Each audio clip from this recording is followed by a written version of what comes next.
Hi everyone, this is Sarah McLeod, your host for Proven Cures.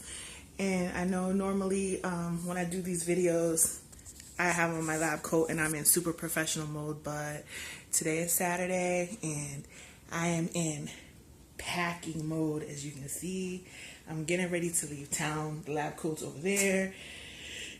And I have something on my mind that I really want to discuss. And all of my premenopausal ladies who have not had a surgical removal of their ovaries will also want to hear what I have to say. You'll at least be able to relate to it. So I'm here packing, and if you look closely, you'll notice the larger bag is practically full already, right? Look. I hope you can see that. And also, if you were paying attention, you see that I have to have my handy dandy supplies, because how dare we think we can go anywhere and live in freedom, right?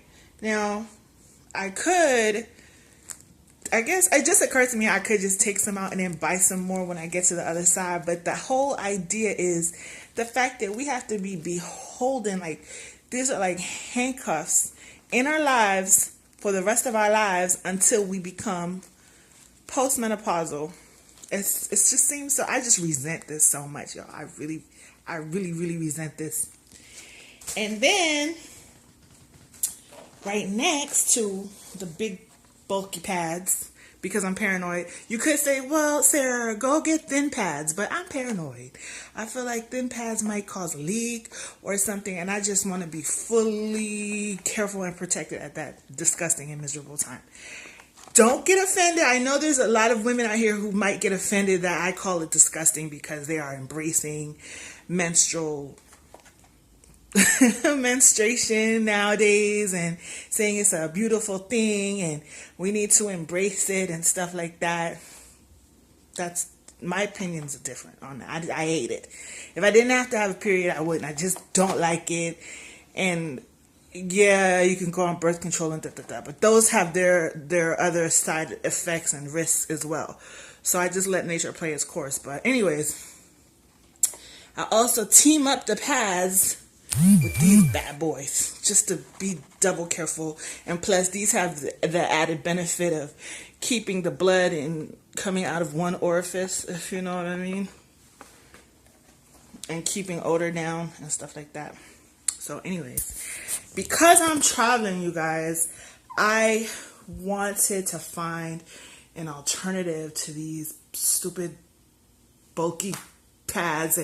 Now, tell me something, how am I supposed to make room for this now? Do you see how the suitcase is? Do you see this? How am I supposed to make room for all of this now? And I could forget it if I have a little extra clothes or some shoes or something I want to put in there. That's a done deal. So I was looking for an alternative, and being on social media and looking online, I discovered something called the menstrual cup. Now, apparently the menstrual cup is nothing new. Menstrual cups have been around since the 1930s, apparently, but I never knew about it. When I was really young, I came on my period at 11 years of age, and what was introduced to me was the pad, and that was it. It wasn't until I turned 22 and I had a mishap at work. A friend of mine at work turned me on to tampons. Thank God for her for that, because they have been a lifesaver ever since. But that's all I knew about until yesterday. I'm not telling you how old I am right now. It's none of your business. But yeah, I only knew about these two things. And as you can see, they're not always very convenient.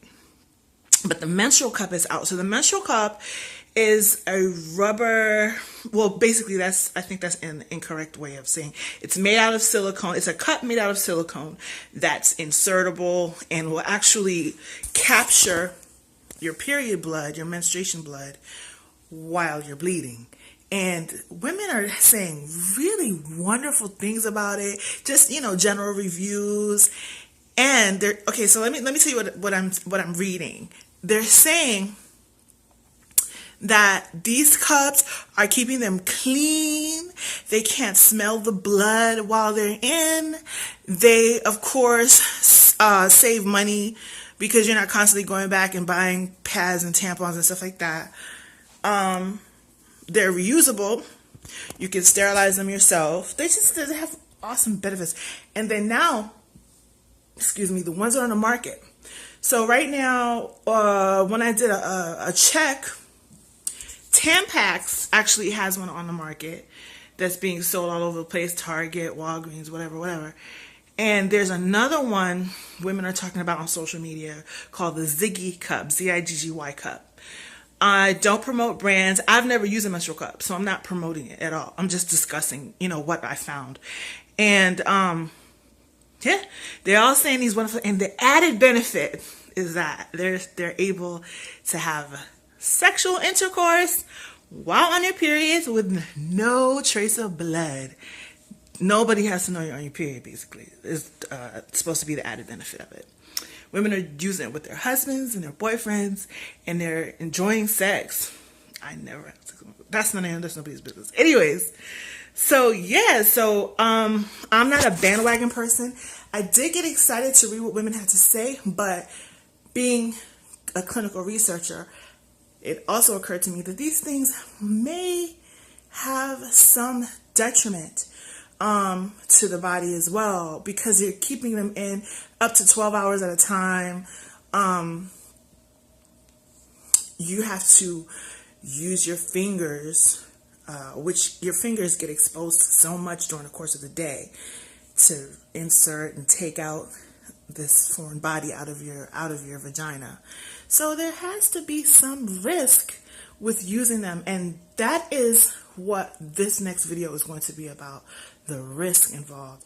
So if this interests you, if this topic interests you at all, whether you're a user of the menstrual cup or you're thinking about using it, please like, share, subscribe to Proven Cures, and look out for part 2 of this video series. Thanks.